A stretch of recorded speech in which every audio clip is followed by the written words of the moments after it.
What's going on, fellow fans of Clash of Clans? That's right, the update is upon us. The much anticipated, much awaited December 2018 Christmas holiday, whatever you want to call it, Clash of Clans update is here.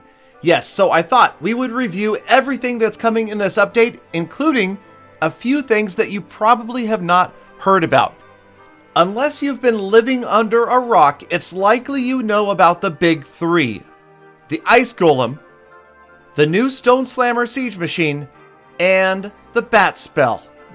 Some would argue whether or not Bat Spell counts as big or not, but again, like I have been saying all along, it remains to be seen exactly how useful the Bat Spell will be. I, of course, have made detailed videos about each of these additions to Clash of Clans. Make sure you check them out if you have not seen them already.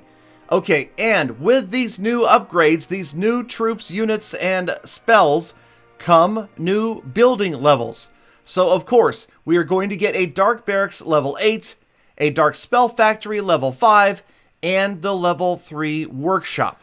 So lots of new stuff coming to the game at the higher Town Hall levels for players to use their runes, books, and those shiny new hammers on. Now of course we are, speaking of magical items, getting two new magical items in the game. First, the Hero Potion, and second, the much maligned and controversial and, in my opinion, overpriced Shovel of Obstacles.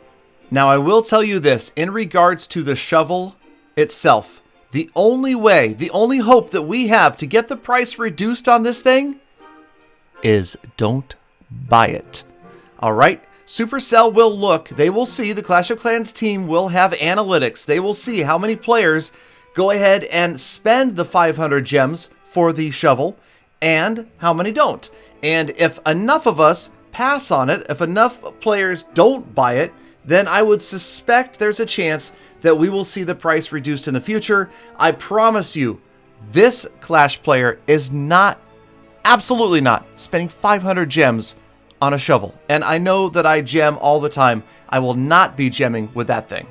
Not for 500 anyway. Maybe 100.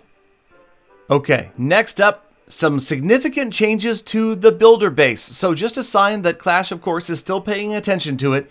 A lot of players not going to be that happy about their cannon carts having their damage per second reduced by 15%. But also, we're seeing a third cannon cart unlocked now at level 10 instead of level 16. Now, I could have told you I saw this coming simply because if you go to Builder Hall 8 and you watch players, the cannon cart is in just about everybody's attack composition. Everybody is using cannon carts, and so no doubt the Clash of Clans team saw this. They felt that it was overutilized at Builder Hall 8 at the max level, and perhaps underutilized at lower Builder Hall levels. That's why they added that third one at level 10. Kind of makes sense. Remember, when you see a unit being used too much, expect a nerf. When you see a unit being used almost not at all, expect a buff. Speaking of buffs, how about the baby dragon? So hit points increased by 7.5%. There is very little use for the baby dragon across all ranges of Builder Hall levels. Dirty baby dragon spam did become a thing of the past. Will it come back? I don't know. I don't think so, simply because it's only a hit point boost. It is not a damage boost. I feel like hopefully baby dragons, because I do miss them. I think they are fun. Hopefully we'll see them used more, but not so much as Dirty Baby Dragon Spam becomes a thing again. Alright, and another nerf, the poor Super P.E.K.K.A. Super P.E.K.K.A. lost 5% of its hit points in this update, probably again because of slight overuse. Maybe the Super P.E.K.K.A. just a little bit too strong, and now it's getting brought down just a touch. Alright, then you've got the Star Lab, the upgrade times of builder-based troops reduced. This is good. This is good for the health of the game overall, making it a little bit easier, a little bit faster for players to advance through the levels. And then last but not least, this one never made any sense anyway. The gem mine now can be upgraded to level 3 at Builder Hall 3. It should have been like that all along. Not sure why it wasn't. Okay, next up we go back to the home village, and good news, bad news with this one. Okay, so the good news is, yes, war players, you now get extra war layout slots. Can you guess the bad news? I bet you can. Have you guessed it? That's right. It's 1,000 gems for the first slot. It is 1,500 gems for the second slot, and that third slot is going to cost you an additional 2,000 gems. I will let you guys discuss amongst yourselves how you feel about having to spend another 4,500 gems to unlock additional war slots. I suspect the discussion is going to sound a little bit like the Shovel of Obstacles discussion went. And speaking of, if you're hoping that these prices might come down, then please refer to the input that I gave back there about the Shovel of Obstacles.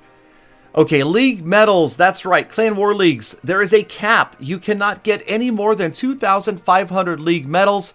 The good news is, extra medals will be converted, 1 medal to 10 gems. So it's not a huge amount of gems, but it will help out for any players that are able to go above the 2,500 League medal cap.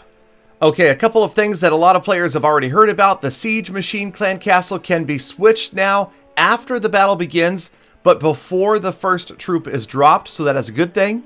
And of course, the Grand Warden setting, it can be switched even after you've dropped troops, as long as you haven't dropped the Warden himself yet. And if you're wondering what the heck you are watching right here, this is perhaps the brand new meta for Town Hall 12, okay? I want to go ahead and unveil this to you guys. Congratulations on being some of the first people in the world to ever see Frogo Hobo Lalo. That is right, Frogo Hobo Lalo. It is cutting edge. Okay, so yeah, it's Frozen Golem, Hog Rider, Bowler, Lava Loon. It is an advanced strategy. It does take a lot of practice. I haven't even perfected it myself, but no doubt it will be a 3-star strategy in the future. As you can see, an easy 2-star right here against this anti-3-star Town Hall 12 base. Anyway, you get it. I'm sure somebody will be able to master this strategy. Let's get back to the last bits and pieces coming in the update. And now this one, if you know about the boost to collectors being paused after maintenance, now that same pause will apply to the clock tower, which is kind of nice. If you go into your settings, you can turn the snow off. So if you live in somewhere that's permanently warm climate, you don't want to see it, go right ahead. Also, remember there's that 2-row unit deployment bar also in the settings, so you can change it so that you can have all of your troops kind of fitting on one screen or not. And then, of course, to further encourage players to use Supercell ID, they have added an achievement for linking your account to your Supercell ID. And last but not least, some miscellaneous bug fixes. I was just going to say bug fixes, and then I realized if I went ahead and explained all the bug fixes to you guys, the video would be over 10 minutes. And when videos are over 10 minutes, that's how YouTubers pay their bills. I just wanted to explain that to those of you that complain about these videos, or most YouTubers' videos, stretching to over 10 minutes these days. It's a monetization thing, and those of us who do this for a living need to worry about paying the bills. So that is why this happens, all right? So please bear with me. If you don't have to stick around for the rest of the video. I just kind of wanted to explain that and apologize about the ads. But remember, if there weren't ads, there wouldn't be people doing YouTube full-time, and I would not be able to bring you videos like this. Okay, bug fixes. Okay, Village Editor Mode view does not reset to normal when toggling Erase Mode while Scout or Wall Mode is enabled. What? Hiding the effect of unarmed traps when Scout or Wall Mode is enabled. Huh? Fixed wall wreckers getting stuck on decorations. Again! Congratulations. Let's see. Let's see if that actually worked. And they fixed the clan badge, occasionally blinking for 1 frame when the clan castle is in sleep mode. Donated siege machines now give 30 housing space to clan games tasks. That's good. Apparently, you used to crash the game if you used a profane name when you started the tutorial, so that has been changed. And then, before starting a battle in the builder base, if a defensive building or trap is under construction, it will show its proper level graphics in the icon. That is it. Let's go. It is time for the Clash of Clans 2018 Christmas holiday update. Hope you guys are excited. I am. Let me know your feedback about all of these changes, and I will see you guys in the next one. Have a great day. Be kind to other people, kind to animals, and I'll see you back here again tomorrow. That's what I meant to say, for more full attacks. Right? Yeah. That's it.